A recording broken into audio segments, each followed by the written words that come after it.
Hey, this is the review for Chapter 5. We're going to be going over some of these matching and multiple choice questions. We're going to do this in several parts. So this is just part 1, and we'll look at some of these things in depth because there are a fair number of questions that can be quite difficult. All right. So number 1, demand is D, the willingness and ability to pay for a good or service. Number 2, the demand curve is F, a graphic presentation of the demand schedule. Okay, so we're putting our demand on a curve, and that's our presentation of the demand schedule. Number 3, elasticity is A, explains how much a change in price affects the quantity demanded. Number 4, diminishing marginal utility is the letter C. The last item consumed will be less satisfying than the previous item. Number 5, equilibrium price will be B. It's the market price. Okay? Number 6, then price is going to be I, the money value of a good or service. Number 7 is G, supply. The quantity of a good or service available for sale at a particular price. All right. Number 8, the supply schedule is going to be H, the number of items offered for sale at each of several prices. So you need to understand that the supply schedule is going to be all the little dots on the supply curve going down there, and they are being offered, and so that's going to be a supplier. That's explaining that one. Number 9, a shift in demand will be E. So the demand curve is actually shifting one way or another, and so because of that is a change in the number of items that could be sold at each and every price. You can also think of those sales as could be bought if you want to think of it from a consumer's point of view. But the market is looking at that and with transactions taking place, so it's a shift in demand. All right. Number 10 is going to be J, a change in the quantity of an item offered for sale at each and every price. So a shift in supply then, just like with demand, we're going to shift that supply curve, but it's a change in the quantity of an item offered. So if it's offered, that's going to be the suppliers. That's going to be the producers. Okay? So those are the words there that make it pretty close but kind of difficult to discern. So I'm trying to point out key words, and that's what you want to really be looking for, especially in economics. Economists don't use a lot of words. They use very precise words. So you're going to have to understand what those precise words mean so that you can answer the question. All right. Number 1 for multiple choice. Which statement is an example of an economic law? The answer is C. People buy less at high prices than at low prices. Should be common sense, but that is the law of demand. People buy less at high prices and more at low prices. All right, which statement is true? It is C again. More items will be sold at a lower price than at a higher price. So it's just the opposite of the first question. And you'll notice the book is really asking you a lot of questions about the law of demand. So that's a hint. All right. Prices act as signals to the market. That's going to be A. Prices affect the kinds and amounts of goods and services offered for sale.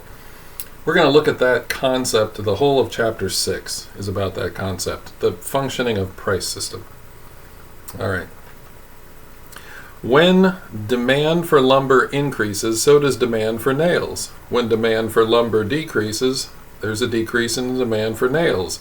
Economists would say lumber and nails are C, complementary goods. They go together, so they're going to move together too. The 5th ice cream cone is less enjoyable than the first. This is an example of diminishing marginal utility. Okay?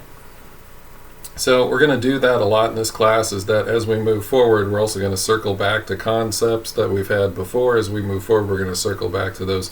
So I'm telling you, diminishing marginal utility is going to be found at just about everywhere in this whole book. So make sure you understand that. It's going to happen again and again. Demand curves.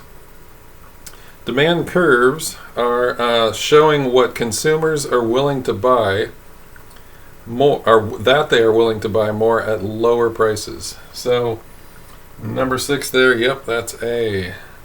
Again, demand. Okay, need to understand the law of demand. All right, going over to number 7 there, the law of supply states that sellers will produce more at high prices and less at low prices. So it's the law of supply. It's got to be B because it's talking about sellers. The others are buyers and consumers, and that's not producers or sellers. So this is going to be B. In a competitive market, the equilibrium or market price is the price at which consumers will buy all the goods producers are willing to sell. So when we get our supply curve and we get our demand curve, and right where X marks the spot, that is the perfect equilibrium point. Because at that price, exactly that many are going to be produced and that many are going to be demanded. There's no surplus, there's no shortage, it's all the same. Our market clears and it works. Okay. What will happen in a competitive market if the quantity supplied is greater than the quantity demanded? So think about any time at the store. If the store has an oversupply of something like milk, what are they going to do to sell more milk before it goes bad? They're going to lower the price, all right? So the letter C is number 9. The market price will go down, okay? The demand for a good is elastic when, and I'm just going to tell you it's A, the total receipts increase with each decrease in price. Okay, so if you want to think about that, this is hard, and we're going to do a whole segment on this, part 2 here. We're going to talk about part 3, the total revenue test.